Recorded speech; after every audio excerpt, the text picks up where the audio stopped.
very good morning. It's my proud privilege to welcome you all to today morning's session, which is the next lecture in the very, very interesting Symbiosis Golden Jubilee lecture series, which has been enriching us for over a year now, a brainchild of our Pro-Chancellor, Dr. Vidya Yarvadekar.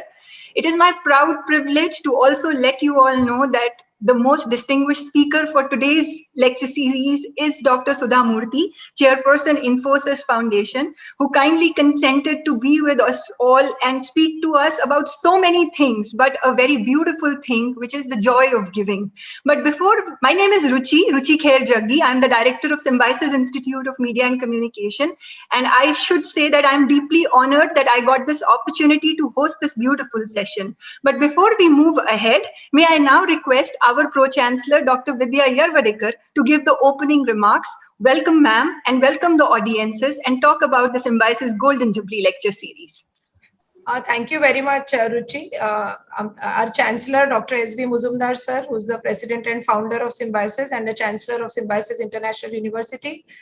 Chief guest of today and my idol. I have no words to express my excitement and appreciation to Madam Sudha Murty ji for having accepted our invitation. Though virtually we can actually see her live, and I think this is a day that all of us in Symbiosis, especially women, will cherish this so much. The audience comprises of well-wishers of Symbiosis, very important personalities from Pune city, of course our faculty members, and a large number of students who have joined on YouTube live, and many of them on this Zoom platform also. So Madam Murty ji, I do not need to introduce Symbiosis because that will be done by my father, Dr. Muzumdar sir. But we are now in our Golden Jubilee year because Dr. Muzumdar established Symbiosis in 1971. And unfortunately, we went in the lockdown from last March, and we were really disheartened that, we have the Golden Jubilee and we cannot celebrate. But we thought of a very innovative idea, and we felt that let us have virtual lecture series by eminent personalities who can inspire our young students, both men and women, and of course our young faculty members. And of course, one of them is you today. For me personally, as I said, I'm very excited. I have been an ardent follower of your books. In fact, even today at my bedside, I have a couple of your books that are there, and I keep reading them because they're very simple stories that you relate so much that you feel you are a part of that story every time you read a new story. And I think that is the beauty. The second reason why I admire you most is because you resemble my mother. I don't mean to say resemble in the physical and personality sense of it, but your humility, your simplicity, and I think is here in the audience also watching this. And, of course, you're an engineer by training and by profession. You work for telco. We all know your story. Likewise, my mother did her MSc. She was actually doing her PhD in zoology. But, to just take care of the family and, take care, of course, of the important decisions taken by your husband when many people don't even know that, very critical decisions in Infosys. I'm sure you're a part of it, like what my mother is a part of Symbiosis. There is so much resemblance. And I just admire this simplicity and humility. And I wish all of us as young, I won't say girls, but women, grow up to become like you. So I don't think I'm going to come in between, all the talks by eminent people like my father himself and you. But just that today is a very, very memorable day. And the kind of work that you have been doing. So many of our Symbiosis alumni are working with you, madam, in Infosys and Infosys Foundation, specifically Padma, whom I was interacting with. And, she asked me what topic should madam speak on. And I just felt it should be joy of giving, because this is a topic that I'm sure is close to your heart. The amount of, things that you have done through the foundation, and, so many boys and girls being inspired by the several thousands of libraries that you have set up. I think it's an amazing work. And we, in our little way, of course, education is a charitable purpose, and therefore not only the educational institution that we've set up, but we are in a village called Lavade, the main university campus of 300 acres on the outskirts of Pune. And what we have done is we have adopted 22 villages around our university campus, and we do work in education. We educate young girls who come from the poorest of families. We do a lot of work in healthcare. We have a mobile clinic that goes around in these villages and wadis and provides all the medical treatment. And of course, other areas of sanitation, etc. We have just set up a Symbiosis Medical College for girls specifically, and again it was Muzumdar sir's idea to empower girls, and therefore we set it up. And along with that, a 900-bedded hospital which is run totally free, just the wing which is a paid wing, small wing, but the rest of the hospital, almost 700 beds with OPD, any treatment is given totally free, because sir believes that after 50 years it is time to give back to the society.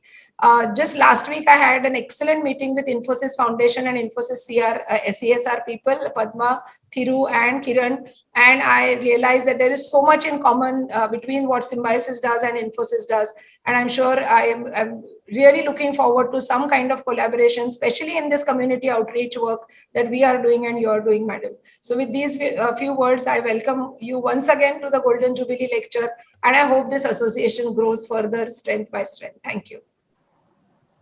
Thank you so much, Dr. Vidya, for an extremely heartfelt welcome address. And I think you have set the tone for today. But I think you used the word inspiration, ma'am, so beautifully. And I think all of us at Symbiosis have always been deeply inspired by our Honorable Chancellor.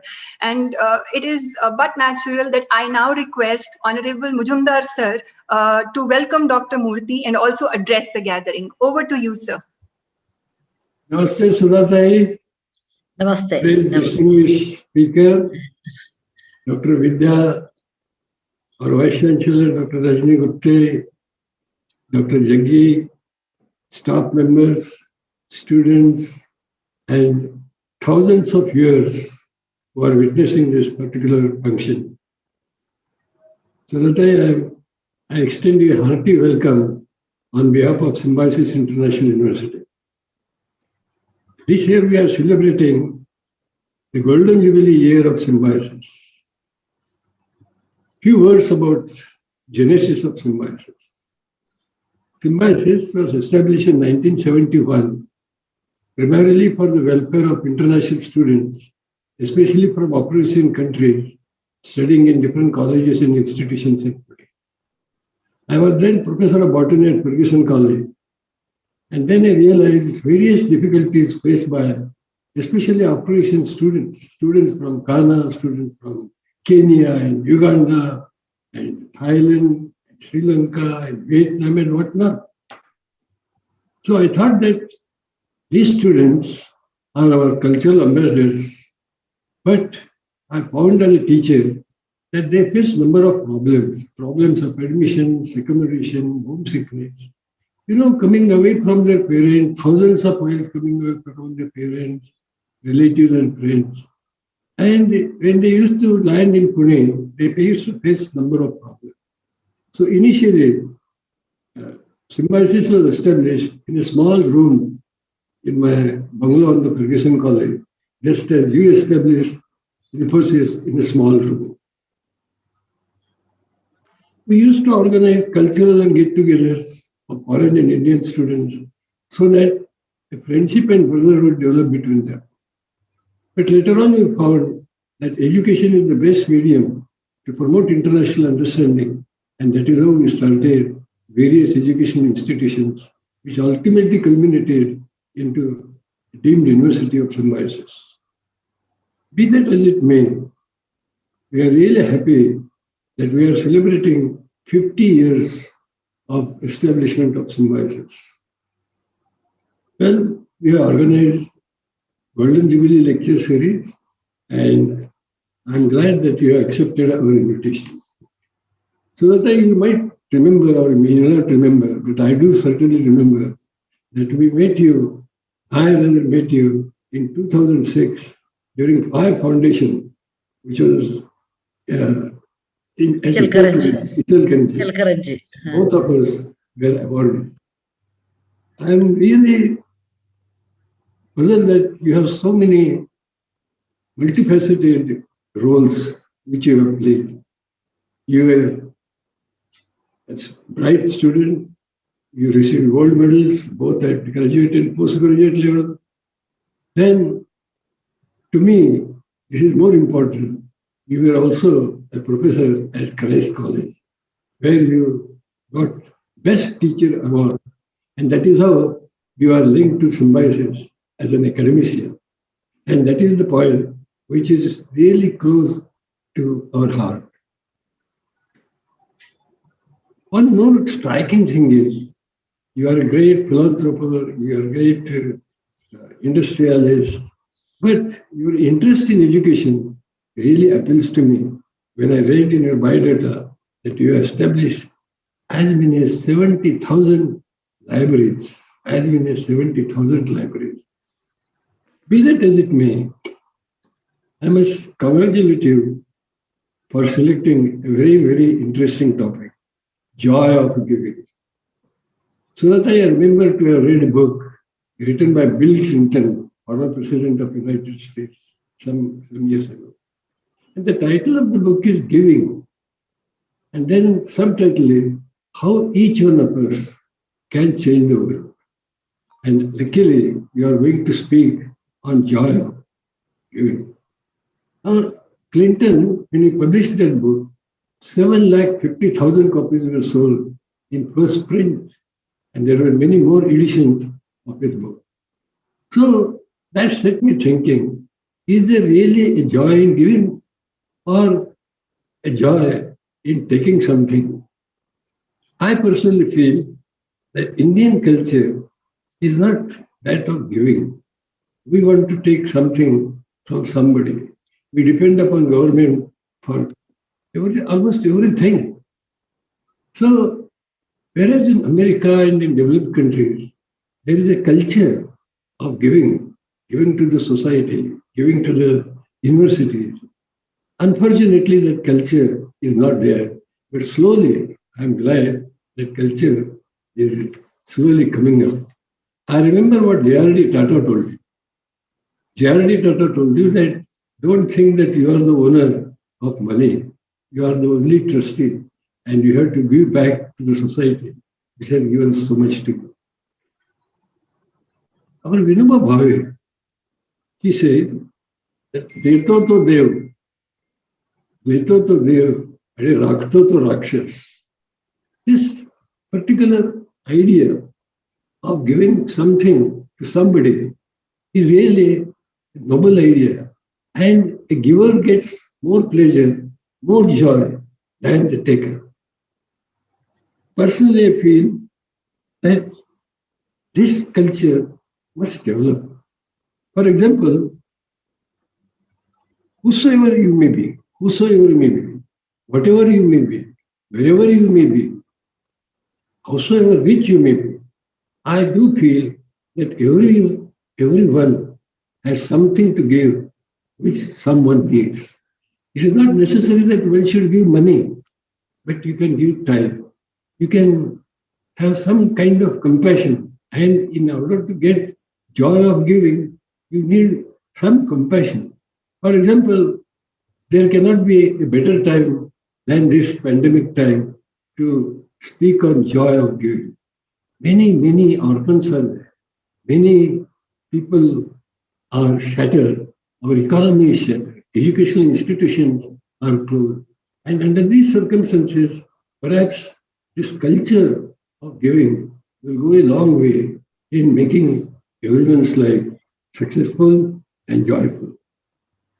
Be that as it may, I do feel that you are going to speak on a very, very interesting topic, and there can be no better time than pandemic than to say something about giving. With these few words, Sudha, I must thank you for your time, and I hope a day will come when you will be in a position to visit our campus. You were in Pune for many years. As you told me, you knew Symbiosis when it was under construction. But the idea of, I will say, Symbiosis is not an educational institution. Symbiosis is an idea. When two plants, different plants and different animals come together in order to help each other, that is called symbiosis in biological sciences. And I, being a botany teacher, I thought that is the best way for our institution, because foreign students and Indian students may have different nationality, may have different religions, may have different cultures, but if they come together, perhaps that will lead to understanding. And that is why the motto that when Symbiosis was established, the motto of Symbiosis is Vasudhaiva Kutumbakam. And you will agree that this corona has achieved one thing, and it has taught us one lesson, and that is coming together of different countries, coming together of different scientists in order to solve global problems. So this is briefly about Symbiosis. And again, I thank you on behalf of Symbiosis International University, Vice Chancellor, staff members. And believe me, there are thousands and thousands of students or staff members are eager to listen to you. I don't want to take much of your time. Thank you, madam, for coming over here. Thank you, sir. Thank you. Thank you so much for this very, very beautiful and inspiring address, sir. I think every time, ma'am, when we have hosted a speaker in the Symbiosis Golden Jubilee lecture series, there has been a thread of inspiration that has bound one lecture to the other. I've also had the opportunity to host a few of these sessions, and every time I host a session, I experience and transform in certain ways. But never before have I felt such pride and inspiration in reading every sentence out of a speaker's profile. And I think this is what, and a lot of people know about you, ma'am, and both Dr. Vidya and Dr. Mujumdar have spoken in different ways about the many things that you do. But please allow me to talk about a few things that you have been doing to this huge audience, which has a lot of young people who need to understand what it takes to be and how you become what you become. So just for everybody's reference, I would like to tell you all that Dr. Sudha Murty was born in 1950 in Shigaon, Haveri district in North Karnataka. She completed her engineering from BVB College of Engineering and obtained first rank across all branches and received a gold medal from the Institute of Engineers. Ma'am did her master's in engineering from Indian Institute of Science with distinction and started her career as an engineer with Telco, which is now called Tata Motors. Today, she is the chairperson of Infosys Foundation and has handled 16 national disasters in the last 24 years. She studied in a Kannada medium school till the 10th standard and fell in love with the language. Her strong ties to the language and its people led her to establish more than 60,000 libraries in Karnataka, something that Mujumdar sir also mentioned in his talk. She also strongly believes in creating awareness for social issues and has passionately traveled the world for this purpose, including universities and gatherings in USA, Colombia, Kuwait, Saudi Arabia, Pakistan, New Zealand, Australia, England, Thailand, Vietnam, China, Tibet, and Singapore. A prolific writer in English and Kannada, her books have been translated into all major Indian languages and have sold over 30 lakh copies around the country. She's a columnist for English and Kannada dailies, and with 30 books and more than 200 titles to her credit, which include novels, non-fiction, children's books, travelogues, technical books, and memoirs. She's also received 9 honorary doctorates. In addition to that, she's been felicitated with many, many awards. Some of them are the R.K. Narayan Award for Literature, then the Padma Shri in 2006, the Atemabe Award from the Government of Karnataka for Excellence in Kannada Literature in 2011, the Lifetime Achievement Award by Crossword Book Awards in 2018, and more recently, the Lal Bahadur Shastri National Award for Excellence in 2020. She lives by the belief that generosity of a few is hope for millions. And I think this beautiful phrase is the core of today's talk that we are all so looking forward and eager to hear from Dr. Murty herself. So ladies and gentlemen, may I now request Dr. Sudha Murty, Chairperson, Infosys Foundation, to enlighten us on the joy of giving. Over to you, ma'am. Thank you. Thank you, Ruchi. Good morning to everyone. It's always a pleasure to visit a university because I come from a teaching family. For me, teaching matters more than anything else. My father was a professor and a doctor in Jubilee. My sister is a professor in a medical college. My brother is a professor at Caltech University. And I'm married also into a teacher's family. My father-in-law was a school teacher. But, it is not true when it came to Narayan Murthy. So he's the odd man in the family who went on the business. Pune had a special place in my heart and in my brain. I came to Pune as a young engineer in the year 1974. And that time this Senapati Bapat Road was just newly built. And there they were, I could see the beginning of the Symbiosis campus there. Mr. Murthy had many friends. Chris was one of them. They came from Uganda, Africa, Iran, Kenya, so many places, And Pune was like the Athens of the East, or the education hub of the our country. So all these foreign nationals, they used to stay in Pune. Most of them used to stay in Pune. And I will tell you that area also, near Aund, they used to stay, most of them. And they used to study in a Ferguson College, some mostly in Ferguson College, rarely in Deccan College.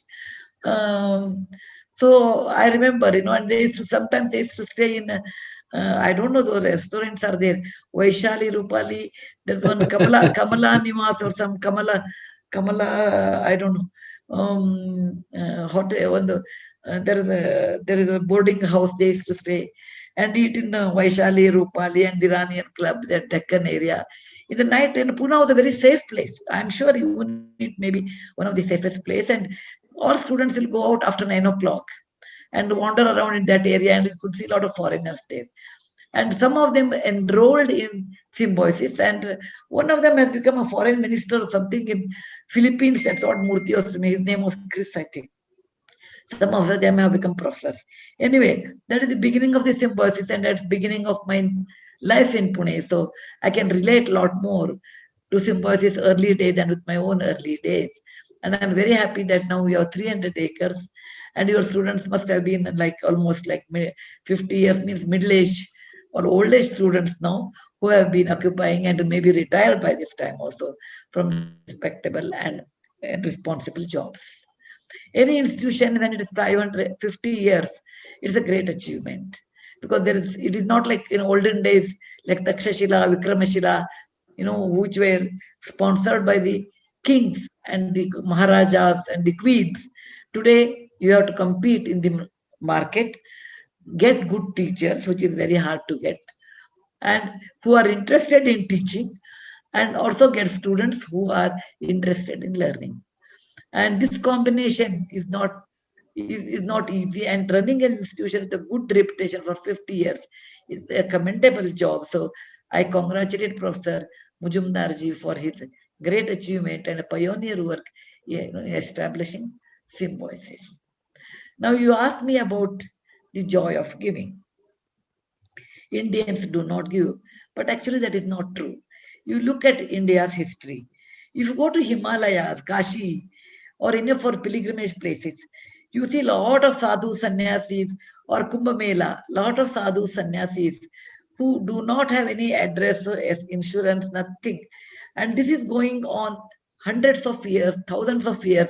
There is a sadhu who goes to Kashi, he goes to Rishikesh, he goes to Haridwar, or Gangotri for that matter. I've seen people come there and they don't have anything. And how these people, thousands of people have survived over a year, or hundreds of years. We have philanthropy, and that may be in a different name, like saying that it is dharma, or do this one you get punya. But our ancestors have always talked about philanthropy in different ways. But when you are subjugated to poverty, and over the last 1,000 years you have been ruled by somebody else, that time survival was such a great difficult thing for a common man, and it was hard for him to give extra philanthropy to anybody other than giving food. There's only one community where the food is not given to a beggar, that is in Sikh community. They say, if you are a Sikh, go to Gurudwara, get your food, but work and make your lunch and dinner. Please remember, in our country, philanthropy was called in a different way, like Annadana, Vidyadana, and feeding to sannyasis was a great thing. It was a different kind of philanthropy, and we did not have much money. Western countries have philanthropy much earlier than us because they're wealthier countries compared to us. So, and their families were small, their family relations were very fragile, whereas we have strong family relation, Bua's daughter, Atya's daughter, Mama's daughter. If some in the whole, the clan, there are many people. If you are well off, you have to help many people. But now I can see a new trend of giving away, particularly money may not be like Annadana, Vidyadana, but they give money. Vidyadana means olden days, I don't know, it is true I think it was true even in Maharashtra. I come from a small village in a taluka place. And we were about 10, 11 grandchildren in the family. But there used to be 20 children used to eat in our house. Because children coming from village, to the taluka place to have their education, they used to get a place like, we used to call Vara. That means they will come and have lunch in somebody's house and go. I think Mujumdarji may understand, Vidya may not understand. This custom might have been in Sangli, Miraz, that area, which is very near to Karnataka border area. That poor students who are coming from village to attend a high school, they can't bring midday meal, etc. There is no midday meal. They'll go to somebody's house and have meal and come. So in our house, there used to be 7 children per day. Like that, they used to come and eat and complete their education. Today, that system has disappeared because every village has a college now. Forget about high school. Every village has a high school and a college, and number of children are also less. The parents don't send them to another house for lunch or dinner, so they eat in their own house and attend the school. So, our Upanishads have always talked about dana, and it is essential part of our culture. And it says, in the Taitra Upanishad, when a student leaves the teacher's home after staying 14 years, and when he wants to go back, his teacher calls him, like how Rama went to Gurukula. It was a Gurukula system. The teacher used to call and tell them, look, now you're grown up. You are going away. But I want to give you 33 commandments to you. And please follow. These are my parting words to you. After that, I'm no longer your teacher. You are no longer my student. You are an independent person. Please remember these 33 stanzas, and that is the part of Kathopanishad. The first one is, it says, in life you should always respect your mother. That is Matru Devo Bhava. Then comes respect your father, Pitru Devo Bhava. Third in the line is Acharya Devo Bhava, the person who has taught you. The person who has taught you is Acharya, respect a teacher. And teacher has a ownership on the student when in Gurukula. If he does anything wrong, he used to correct, unlike today where you can't correct much. Then it goes on telling, and then it says, one of them it says, you should always do dana, danam priya vak sahitam. That means your wealth, after you draw a line, is enough for you. You must give away. And give with a nice word, danam priya vak sahitam. Shraddhai danam. You should believe in giving. And if you don't have belief, don't give. Ashraddhai na danam. It goes on talking about the importance of dana. Before that, there is a conversation between Lord of Death, that is Yamadharma, and Nachiketa, a young and curious boy. He says, oh, Lord of Death or Yamadharma, why people struggle so much, make so much money? And is there any reason? What is that secret of earning money? And what do you think the relationship between money and a human being? That Kathopanishad again explains. It says, money is very, very essential in life. It is one of the major resources and incentive in life to do well. Money is also respected, but excess money is not good. What is excess is your Lakshmana Rekha. For someone, 1 crore is excess. For someone, 100 crore is excess. For someone, 1,000 crore is not excess. So the Lakshmana Rekha, invisible line of excess, you should draw. It is not somebody, I will draw for somebody. No, every human being should draw a line. Enough is enough. And once you draw that line, and if you keep excess money, time immemorial, it has shown in kingdom, in a society, in a country, it has shown again and again, if you have excess money, it will lead you to destruction. Not you, your children or your grandchildren. Your progeny will be destroyed. And Yamadharma says, when you have excess, then Nachiketa asks, what do you do when you have excess money? Then Yamadharma says, number 1, it can be used for bhoga. That means you stay, you enjoy, but it will destroy your health and your mental happiness. Because more you have bhoga, like nahusha, or the more you eat, the more you enjoy, your body becomes weak, your mind becomes weak, and it's like eating salt. You have to pay for it at the end. Then second one is dana. You should go on giving to the deserving people. You should give dana. That makes your life more stable, more understanding, and more peaceful. And it gives you a tremendous satisfaction than bhoga. But if you don't do either of them, you have excess money, neither you do bhoga nor you do dana, what happens? It will kill your future. That's the reason you can see many rich children, many rich families, their children are vagabond, they don't study well, they get into bad habits. Why it happens? Because it's time immemorial, it has been proven that excess money makes a person get into bad habits. Lakshmi says, I will stay as long as you have good values. The moment the value system changes, the respect for money changes. She has a sister by the name Alakshmi. She says, I will go, but Alakshmi will stay. Who opens up to jua, who opens up to luxury, who opens up to bad habits, who opens up to bribery, who opens up to decay ultimately. It has been time tested that hoarding the money over a long duration is never good to a family. And that's the reason the only solution or the antidote for this poison is dana. And when you do dana, you feel a tremendous satisfaction. I always felt, not by anybody's talk, but my own life, I have felt it. When you give away, you get a kind of satisfaction.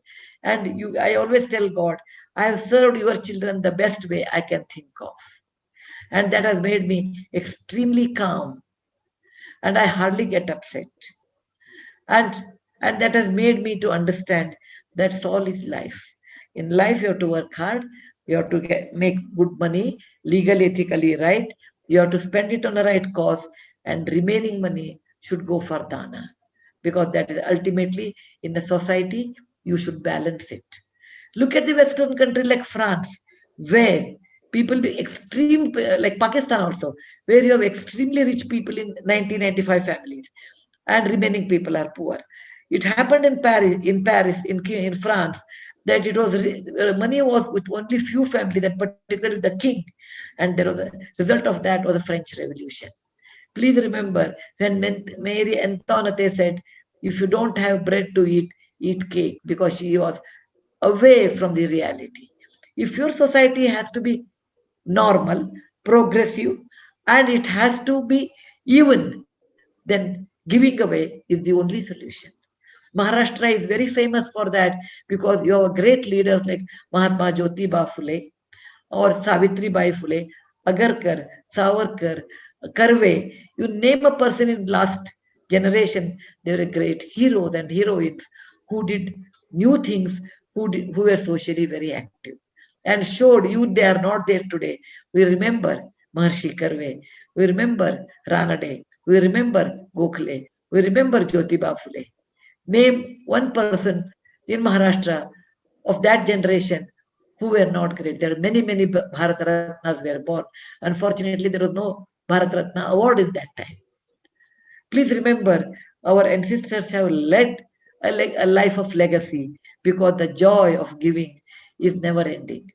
If you buy, I'll tell you a very funny thing in life. If you buy one sari, then you feel like buying another, because the fashion goes on changing. You build one villa, then you feel one villa should be in Deccan Jamkhana, one should be in Aoud. If you have gold, you say, let me have 1 kg, let me have 2 kg, I have 2 children. Then you say, let me have another 4 kg for my grandchildren. The greed never ends. The greed never ends. Whereas greed never ends in one more case. The more you do dana, you feel like giving more and more. But that gives you satisfaction. Whereas if you spend money on yourself, it never gives you satisfaction. It gives you a kind of atrupti, a kind of thirst, which leads to do it more and more. And when you do annadana, that time you are saturated. Even you eat 10 chapati, you can't eat 11th one. So whenever there is a Graha Pravesha, whenever there's any occasion, our ancestors always said, you should have lunch or Annadana, because there is no greed in that.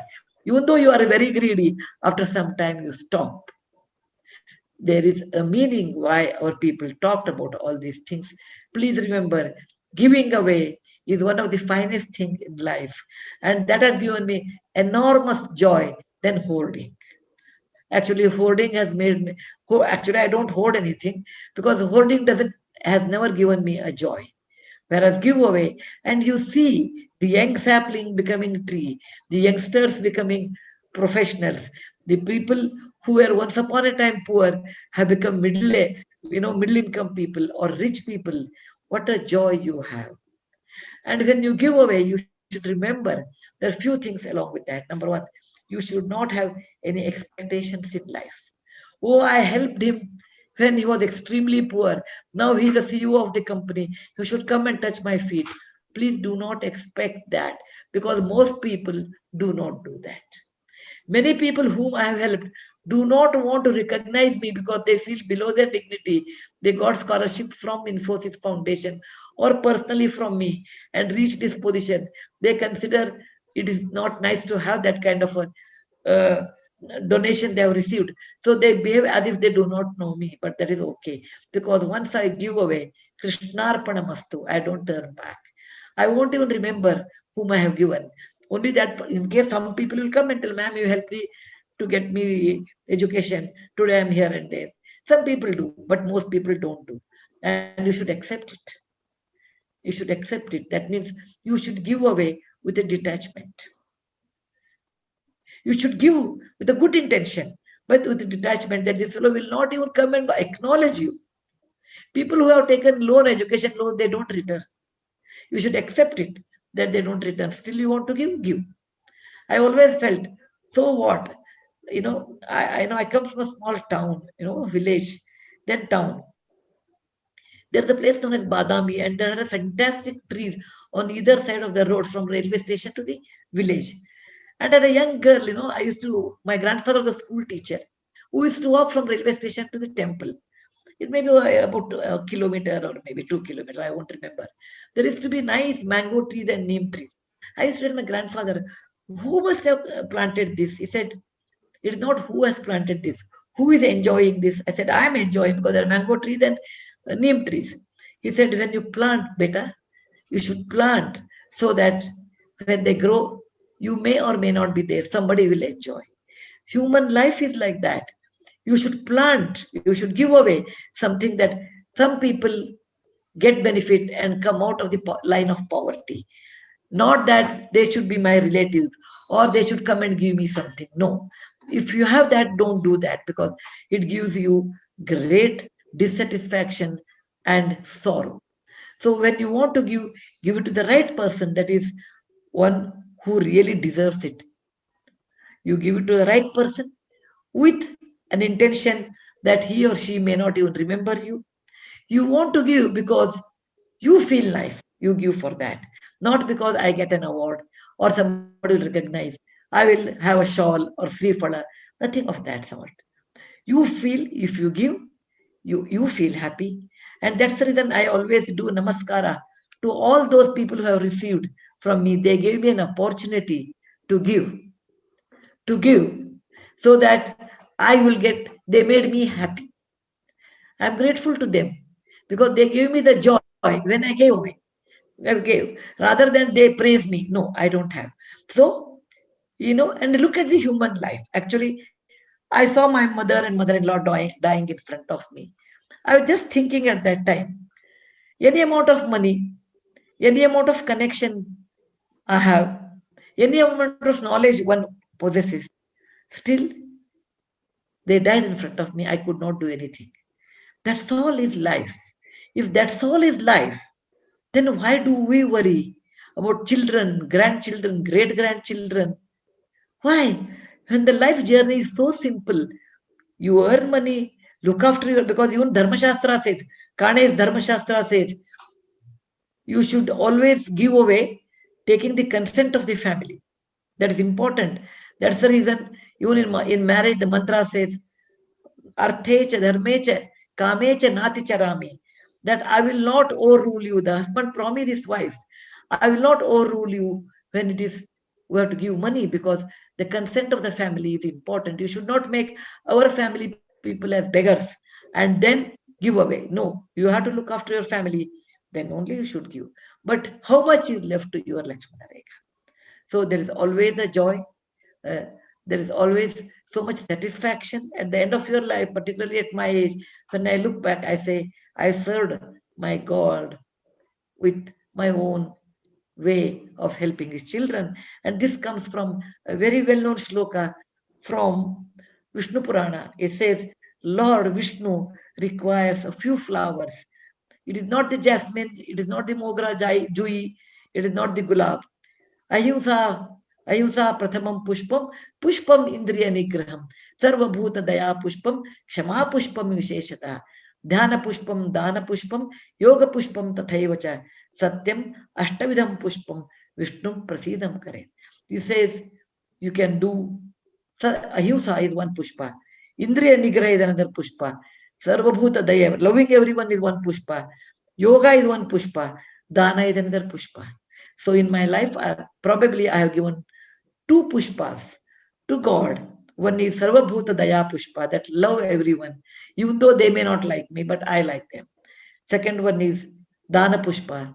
Of late, I feel that flower I have given to the God, and it is not the real puja or the mantrakshata or it is the abhisheka, nothing. It is the puja flowers which Lord Vishnu wanted. I have tried to give.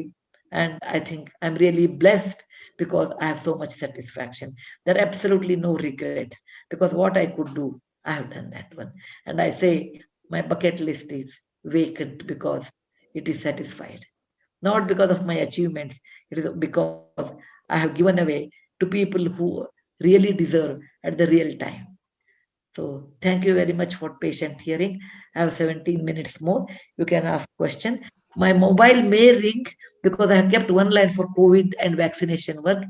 I will tell them I will take it later, but that I cannot put it on a mute because the patients are there. Okay? Thank you. Thank you, ma'am. Thank you so much. Thank you, ma'am. Thank you for decoding the concept of giving in so many diverse ways. It was a deeply, deeply spiritual talk, for lack of a better word. And I think it has touched every member of the audience. I mean, the metaphors you used, how you contextualized it in so much of history, scriptures, and so many other things speaks volumes about the depth at which you yourself have experienced the joy of giving. And I think that is why we say the joy of giving, because receiving is not very easy. So I think it is fortunate for all of us who are capable of giving something to someone. And I think that is the joy that you spoke about so beautifully.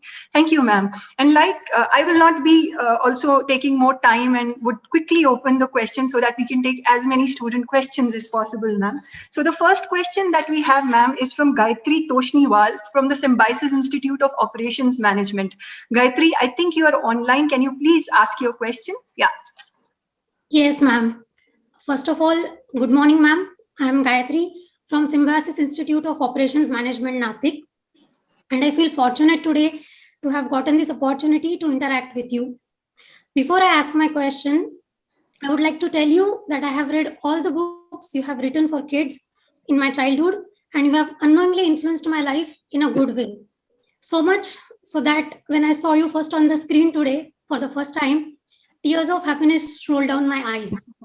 So here's my question to you today. You are the first woman to work on the shop floor in the 70s, and looking back in time, your journey has been inspirational. What is your advice for the working woman of this era? What key things she should always make a priority to strike the correct balance between her role in the career and the multiple roles she plays in her personal life? Thanking you in advance, ma'am. Thank you. Thank you, Gayatri. If today's woman has a lot more freedom because she is economically stronger, and probably if you want to do very well, you should have an understanding family. Otherwise, it is not possible. You want to draw a balance, you should have very understanding family, particularly husband if you are married. Behind every successful woman, there's an understanding man. Okay, if there's an understanding person at your back, then the person should share the work. Not my generation where woman has to go to office work and come back and then do cooking. It is not possible because you have equal responsibility. So somebody, husband or in-laws or someone with whom you are sharing, they should share the work. And understand that a woman cannot be efficient all the time at home and in office. She requires support at home, a good support at home. Second thing is time is very precious. As a young mother, one should not waste time in gossiping or anything. I never went out or I never attended any marriage when my children were small. I said, let me go to marriage for half an hour or 1 hour. But gossiping, no, I never did that. For me, spending time with my children was more important than other things. I hardly went to any movie, though I'm a movie buff when my children were young. I never had a TV when they are growing up because they may get, addicted to TV. Spend maximum time with children, playing with them, teaching them to read, respecting elders, and they pick up from you. So you have to lead by example to your children to balance, to teach what is balanced life. And if you are spending time on TV or on mobile or on WhatsApp, then don't expect your children should listen to you. They will also spend. So you should minimize your other distraction so that you can spend more time with children. And effectively, it should be useful time, not quarreling time. Then only it is possible. Thank you, ma'am. Ma'am, the second question is from Padma Bhamidipati. Also, I would like to take this opportunity to acknowledge Padma's support in helping us to have you amongst us today. And of course, the efforts of the Symbiosis Center of Alumni Engagement, who have been instrumental in the same. My colleague, Dr. Nilesh Kumbojkar, who is the director. So I will read out the question because that's Padma's request. Padma is at Infosys, right? Yes, ma'am. Then yes. Don't take Padma's question. I will talk to her later and tell you. Because she's the in-house person. Outsiders will take. Okay, ma'am. Right. So she actually put her question as an alumnus of SCMHRD. Okay, fine. Yeah. Do that. Okay. Thank you so much. Ma'am, Padma asks, when we talk about the joy of giving, forgiving is an important aspect. In your experience, what is that all-important emotion or reason which is important to forgive and therefore to heal? It takes some time, actually. See, when you are giving, it's not always money. Kind words. Okay? Giving confidence. A pat on the back. And when people are in difficulties, telling them this too shall pass. They're also philanthropy. Sharing your experience is also philanthropy. Okay? So, please remember, if somebody hurts you, when you are young, it takes time to forget it. It takes some time. It also happened to me that people used to hurt a lot. I used to feel bad, but later I realized, I concentrated on that and then I realized, tell me, why do I get hurt? Suppose I come to your house and give you a gift and you don't want to take it. What you will do? Put it to the dustbin. Put it out of your house. Suppose somebody wants to hurt me. Unless you want to get hurt, they can't hurt you. They can't hurt you. Because if suppose somebody comes and tells, in my case at least, when I don't give money to people who do not deserve. Immediately they say Sudha Murty is a bad person. Her husband is a big man, so she has a name. Immediately I'll be a bad person. But and I will never bother about that. Suppose you make up your mind, these are the people who are going to talk bad things to me. I should not give importance to them. What they talk, put it to the dustbin. Trash. Unless you develop that attitude towards people who want to hurt, you will be hurt. So it is in your hand who should hurt you, who should not hurt you. That means, suppose, my children talk something. It hurts me because I care for their opinion. Suppose somebody goes on the road, talks about me something. I don't care because in no way I'm related to him. He can talk anything.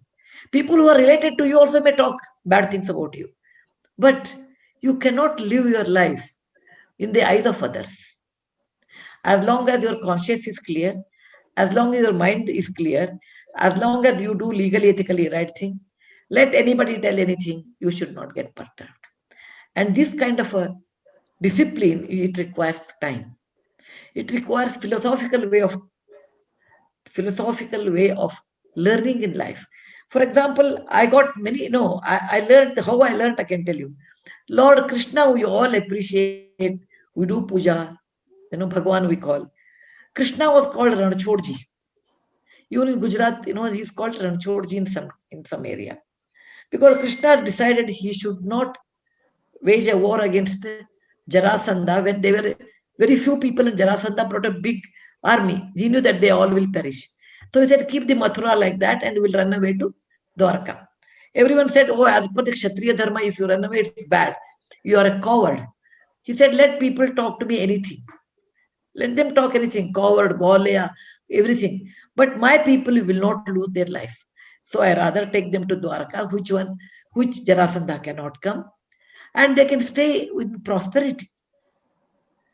So let people call me. That's the reason he is called as Ranachhodji, because he did not fight. But he says to take one bad name is fine rather than saving millions of people's life. So when people talk to you like that, you remember, Krishna only was called Ranachhodji, and he was such a great man. I'm an ordinary person. They will call me bad name. Let them call what you can do. I cannot make someone to think best for me. I should make myself to think I have done the better things in life. Then I respect myself. Confidence comes when you do right thing in a right place, not to please somebody. If you want to please someone, then you can't please anyone because they may like something. If 100 people are there, you want to please 100 people or what? Instead, as long as your work is legally, ethically right, listen to your heart, listen to your brain, and you. People talk, let them talk. You don't accept that gift. You get a gift packet, said, no, I don't leave it and go. It's in your hand, you want to accept or not. Thank you. Thank you, ma'am. Ma'am, Preeti Kanase. Preeti, are you online from the Symbiosis Medical College for Women? She has the next question. Preeti? How old is your medical college? Ma'am, this is the first batch. Last year we started. This is the first batch. So she's. How did you do anatomy, etc. Online only or what?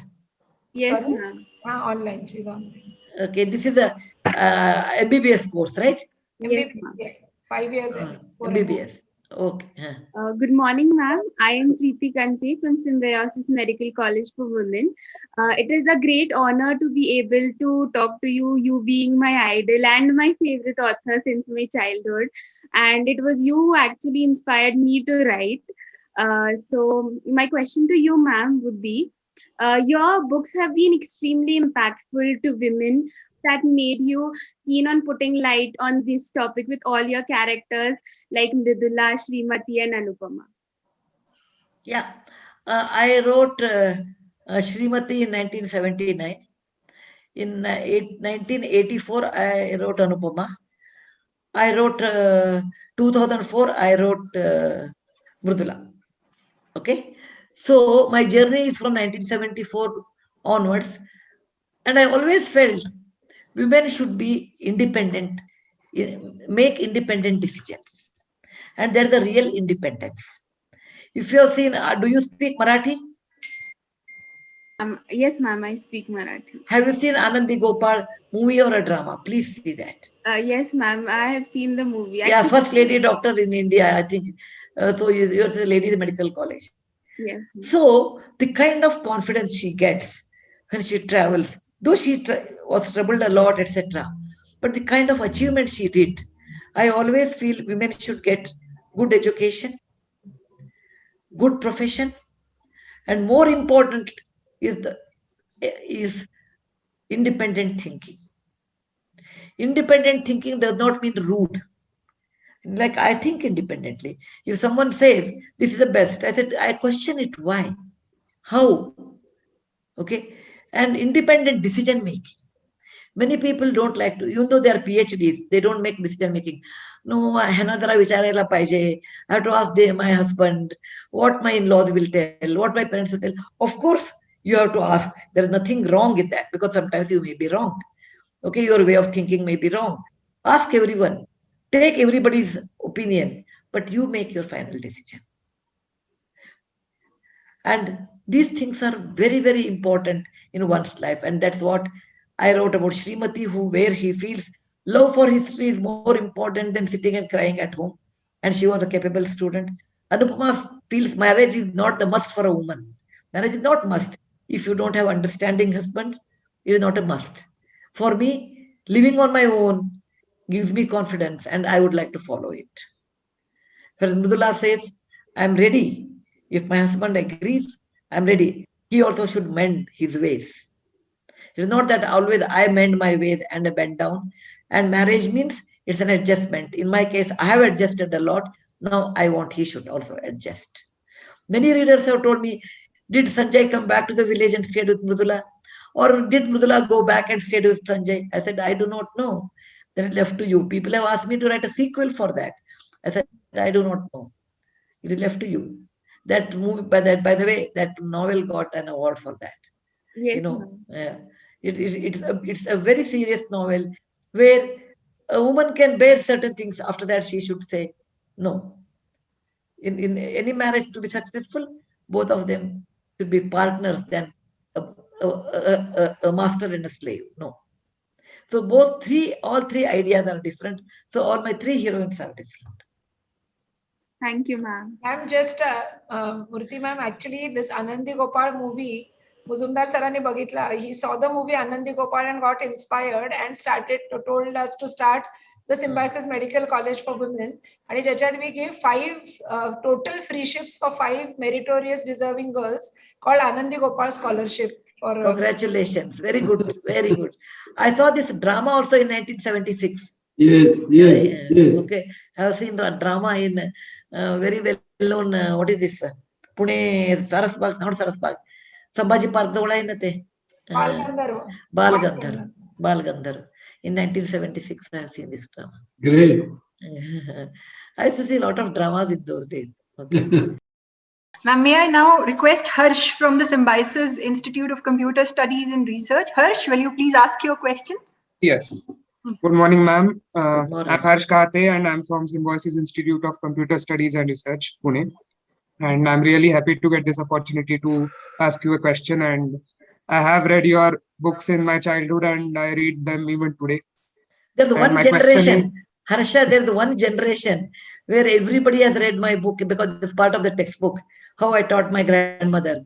So wherever I go and travel, the airport or station, somebody comes and tells, it was a textbook to me, your text, So I know one full generation has grown up with that. Yes. Tell me, Harsha, beta. Tell me. So my question is that you have been writing in Kannada and English, and at the beginning I heard that you were speaking in Marathi as well. But if you get an opportunity to learn a new language, be it a foreign language or an Indian language, which language would it be and why? I require language in my work. Like apart from Marathi, Kannada, and Hindi, English, I know Konkani very well. I know Telugu, then Urdu. I understand Tamil. I understand Oriya. I understand Bengali. Because it is required in my work. Particularly when I work with poor people, where if they know the language, if I know the language, I can connect it faster. Okay. I know Sanskrit fairly well because my grandfather was a Sanskrit school teacher. So he taught us when I was young. My dad was a doctor in Kolhapur and Kurundwad in my initial days. So that's the reason I picked up Marathi and continued to speak Marathi. Though it was not needed, I said, no, I will continue to speak because for me, a language is like a weapon if you are going for a war. Or language is like your helping aid in real life. A language is knowing a culture of that place. A language is always connecting to the people. Like everybody is an island, language is a bridge. Okay. So if I have to learn foreign language, Foreign language, why should I learn? Because I don't want to work in foreign country. I want to work in my own country. But if you say, maybe to some extent French, I think. Some extent, because in France, they don't speak to you in English. Or maybe Spanish, because Spanish is much more spoken in South America, etc. And there, once I went to deliver a lecture in Colombia, and they were surprised that how come you do not know Spanish? I said, it's as simple as you do not know English. So I had a translator, maybe Spanish, but I prefer to learn Indian language, which helps me a lot in my work. Thank you. ma'am. Thank you. Thank you, ma'am. Thank you so much for these Take more, 2 questions more. Hundreds of students want to take 2 questions more. Please. Okay, fine. Okay, ma'am. Then I'll request Diksha Kolpe of the Symbiosis Institute of Geoinformatics. Diksha, can you please ask your question? Go ahead. Yes, very good afternoon, ma'am. I feel very delighted to see you on this platform. And I have read all your stories. Even I have collection of your all books. And my question is, people like youngsters like you read my book and buy my books. That's the reason I'm rich and famous.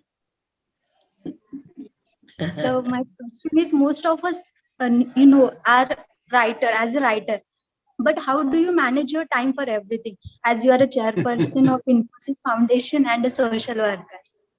How do I manage means I don't waste my time, because God is very kind. God is very intelligent. Whether you are rich or poor, beautiful or ugly, you are old or young, everybody gets 24 hours. God doesn't give you 48 hours. So 24 hours when I get it, I consider it as a resource, and I really don't waste any time. I get up at 5:30 because of the COVID work.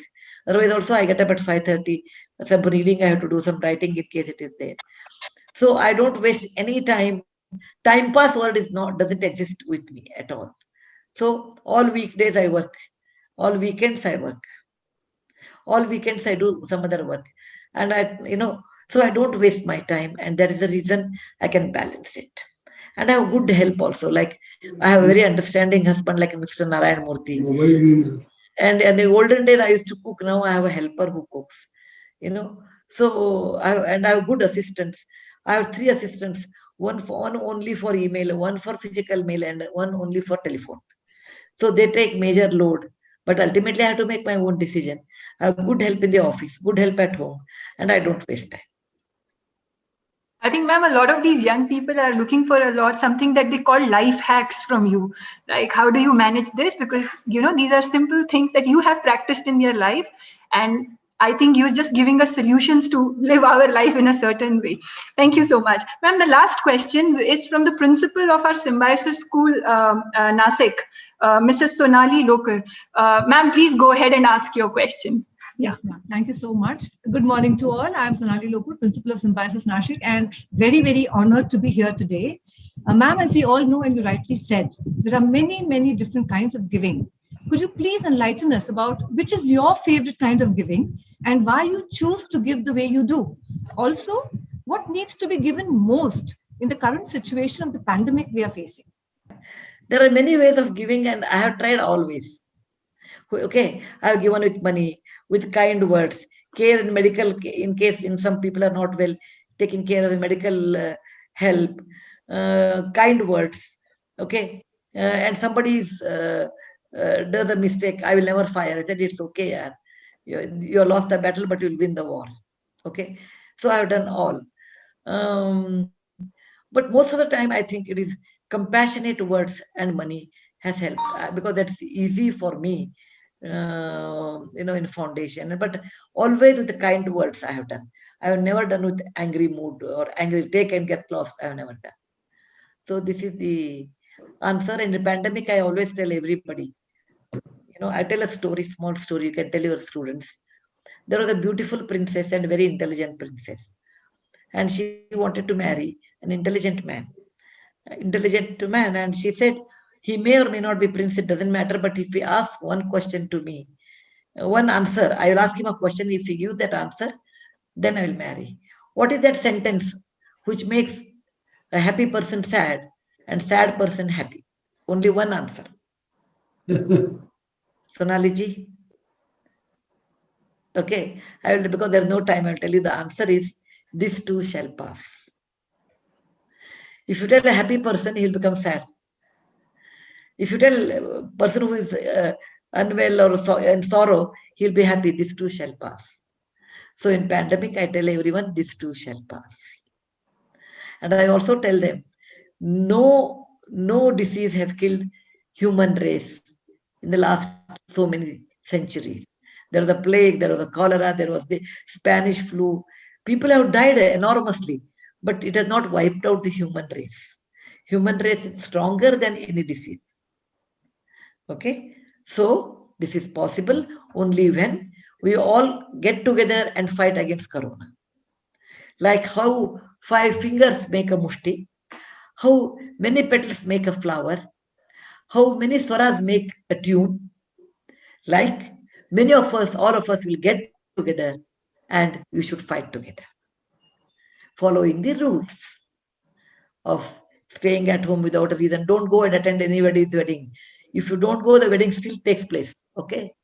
Actually, I'm quite against the big weddings and attending weddings. I don't like personally.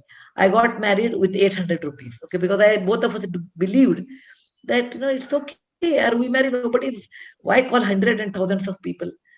So keep distance. Wash your hands. Wear a mask. Don't travel unnecessarily. And stay together. If somebody is in difficulty, please help. If her maid doesn't come in a pandemic, please give her salary. Okay, that is the simplest philanthropy is give her salary. At a small work, you can do that. For you, for her, 1,000 rupees matters a lot. For you, in your salary, 1,000 is small amount. Right? So you can do philanthropy. Everybody can do philanthropy. You don't have to be Sudha Murty with a gray hair and a lot of money. None of them are important. If you have a compassionate heart, you can do philanthropy in your own way. Thank you, ma'am. And ma'am, may I now request our Vice Chancellor, Dr. Rajni Gupte, to propose the formal vote of thanks before we close. Okay, better. Fine. Before that, our students should know that you have acted in 1 or 2 films. All your experience. No, I'll tell you. One of my novel, Pitruna, was made a movie in Marathi by the same name, Pitruna. Yeah, Pitruna. Which got an award actually. Yes. And Tanuja was the main actress there. That is one. And other 2 serials I felt it's very difficult to act in a movie or even in serial because retake this, that, I find enjoying a movie is always nice, but and it is beyond me. Okay. Sudha Murty acting in film is a great thing. I don't act like a mother-in-law wearing 1 kg of gold and it's a silk sari and bossing over there. I said, how I look, that way only I want to act. They said the best part for you will be a judge where there are no expression. Okay. Yeah. But it's hard. It's very hard. Thank you so much. Thank you. Yes. Respected Dr. Muzumdar, the Chancellor of the Symbiosis International University, our esteemed guest this morning, Dr. Sudha Murty, the Chairperson of Infosys Foundation, Dr. Vidya Erodekar, the Pro-Chancellor of the Symbiosis International University, my colleagues, deans and directors, faculty members, staff, students, and Dr. Ruchi, who has coordinated this event today. My greetings to all from the Symbiosis International University. First of all, let me express my heartfelt gratitude to Dr. Sudha Murty for a truly memorable and yes, a very spiritual session. Ma'am, I have long been a fan of your work, including your books. I think I can open one ashram after I retire, I think. You actually spoke of one generation who has your book as a textbook. But in fact, on a personal note, I must mention that my mother also loves to read your books. Thank you. They're simple, meaningful, and they leave behind such a deep impact. And I think that is why the appeal for these books is so far and wide. We live in a world of great inequalities, of capabilities, access, opportunities, and incomes. And with progress defined by a materialistic world as it is today, as being more GDP, we are all aware that often means more income inequalities.